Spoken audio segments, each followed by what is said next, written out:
Hello प्यारे investor, सभी का मेरे इस प्यारे इस यूट्यूब चैनल पर स्वागत है। जैसा कि आपको पता है कि मैं स्टॉक मार्केट से रिलेटेड डेली स्टॉक अपडेट देता रहता हूं, तो जिसमें आज की पहली अपडेट है सरकारी बैंकों और वित्तीय संस्थानों को लेकर। खुफिया जानकारी से पता चल गया है कि सरकार अपने सरकारी बैंकों और वित्तीय संस्थानों में हिस्सा बेचने के लिए कुछ कदम बढ़ा रही है, जिसमें से 5 ऐसे बैंक है जिसमें गवर्नमेंट अपनी हिस्सेदारी की बिक्री ऑफर फॉर सेल के जरिए बेच सकती है।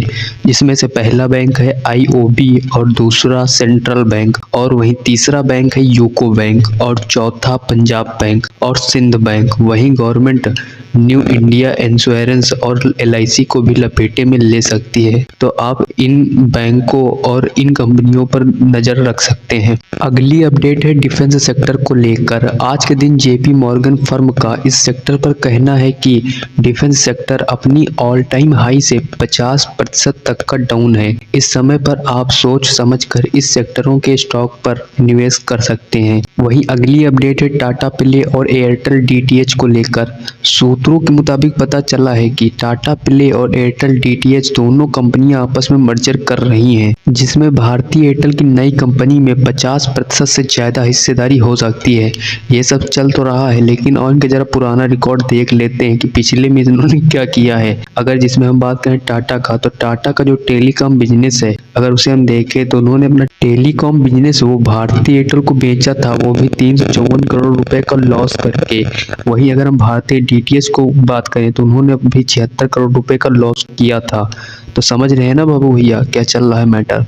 वही अगली अपडेट है शराबियों के लिए। हाँ, शराबियों के लिए खुशी की लहर आ चुकी है, और वही इन्वेस्टर के लिए दुख की बात है, क्योंकि ब्रिटेन से आने वाली स्कॉच विस्की पर सरकार इंपोर्ट ड्यूटी टैक्स घटा सकती है। वही मौजूदा में इस पर 100% का टैक्स लगता है, यानी कि जो बाहर से आने वाली विस्की है उस पर सरकार 100% का टैक्स लगाती तो है, लेकिन अगर सरकार इस टैक्स को कम कर देगी तो भारत में ये विस्की थोड़ी सस्ती हो जाएगी, जिससे हमारे भारत देश की कंपनियों का नुकसान होते हुए दिखेगा, जिसके चलते इसका प्रभाव कंपनी के शेयर पर पड़ेगा। और आज के दिन वही हुआ। यूनाइटेड स्पिरिट्स कंपनी जो कि इस सेक्टर में काम करती है, आज के दिन इसके स्टॉक में गिरावट देखने को हमको मिली है। वहीं अगली अपडेट है रिलायंस को लेकर। रिलायंस के चेयरमैन मुकेश अंबानी का एक बड़ा बयान आया है, जिसमें उनका कहना है कि हम अगले 5 वर्षों में असम में 50,000 करोड़ रुपए का निवेश करेंगे, जिसमें उनका मेन फोकस ग्रीन एनर्जी को लेकर है। वहीं अगली अपडेट है टाटा ग्रुप को लेकर। आज के दिन टाटा इंडस्ट्रीज कारपोरेशन के शेयरों में अच्छी खासी तेजी देखने को मिली है, जिसका रीजन है कि टाटा ग्रुप की एक और कंपनी टाटा कैपिटल जल्द ही शेयर बाजार में आने वाली है। कंपनी का आईपीओ को लेकर मंजूरी मिल गई है। वहीं अगली अपडेट है कोल इंडिया को लेकर। कोल इंडिया ने भारत और आसपास के देशों में पंप स्टोरेज और अन्य नवीकरणीय ऊर्जा परियोजनाओं का विकसित करने के लिए ईडीएफ इंडिया प्राइवेट लिमिटेड के साथ साझेदारी की है। ईडीएफ इंडिया प्राइवेट लिमिटेड जो कंपनी है वो एक फ्रांस स्थित कंपनी है।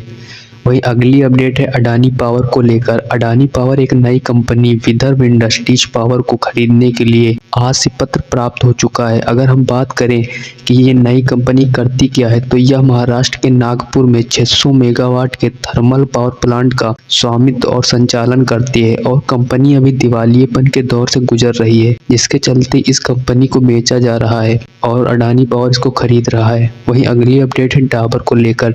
डाबर कंपनी अगले 3 वर्षों में मध्य प्रदेश में 550 करोड़ रुपए का निवेश करेगी। वही अगली अपडेट की बात करें तो हिंडाल्को कंपनी को लेकर है। हिंडाल्को कंपनी अगले 2 वर्षों में मध्य प्रदेश राज्य में 15,000 करोड़ रुपए का निवेश करेगी, जिसके चलते कंपनी ने मध्य प्रदेश सरकार के साथ एक समझौते ज्ञापन पर हस्ताक्षर किए हैं। और अगली अपडेट है एनटीपीसी कंपनी को लेकर। कंपनी ने राज्य में 20 गीगावाट नवीकरणीय ऊर्जा विकसित करने के लिए Madhya Pradesh power generating company के साथ समझौता किया है। इसी न्यूज के चलते आज का वीडियो समाप्त होता है, और ऐसे ही अपडेट्स के लिए मेरे चैनल को सब्सक्राइब कर लेना। Thanks for watching video.